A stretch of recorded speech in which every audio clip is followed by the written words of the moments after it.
दिव्यानेको यदायुधम् दिव्यमाल्याम्बरधरम् दिव्यगन्धानुलेपनम् सर्वाश्चर्यमयं देवम् अनन्तं विश्वतोमुखम् सूर्यसहस्रस्य भवेद्युगपदुत्थिता यदि भासदृशी सा स्यात् भासस्तस्य महात्मनः इहैकस्थं जगत्कृत्स्नं पश्याद्यचराचर प्रविभक्तमनेकधा अपश्यद्देवदेवस्य शरीरे पाण्डवस्तदा ततः स विस्मयाविष्टः हृष्टरोमा धनञ्जयः प्रणम्य शिरसा देवं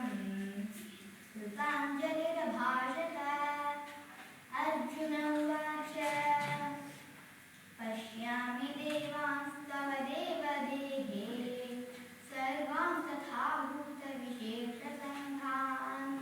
ब्रह्माण्डमीशं कमलासनस्थं ऋषींश्च सर्वान् उरगांश्च दिव्यान्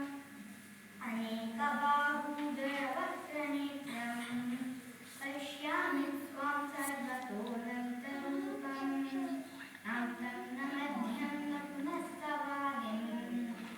पश्यामि विश्वेश्वर विश्वरूप किरीटिनं गदिनं चक्रिणं च तेजोराशिं सर्वतो दीप्तिमन्तम् पश्यामि त्वां दुर्निरीक्ष्यं समन्ताद्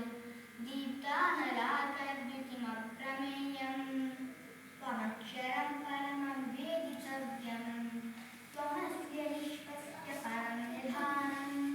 त्वमव्ययः शाश्वतधर्मगोप्ता सनातनस्त्वं पुरुषो मतो मे अनादिमध्यन्तमनन्तवीर्यम् अनन्तबाहुं शशिसूर्यनेत्रम् पश्यामि त्वां दीप्तहुताशवक्त्रं स्वतेजसा विश्वमिदं तपन्तम् द्यावा पृथिव्योरिदमन्तरं हि व्याप्तं त्वयैकेन दिशश्च तस्वाः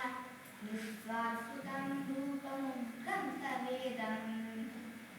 लोकत्रयं प्रव्यथितं महात्मन्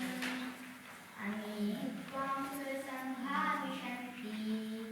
केचिद्भीताः प्राञ्जलयो गृह्णन्ति स्वस्तीत्युक्त्वा महर्षिसिद्धसङ्घाः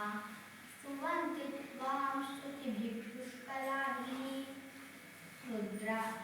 रुद्रादित्या वसवो ये च साध्या विश्वेश्विनो मरुतस्योऽग्नपाश्च गन्धर्वयक्षासुरसिद्धसङ्घाः वीक्षन्ते त्वां विस्मिताश्चैव सर्वे रूपं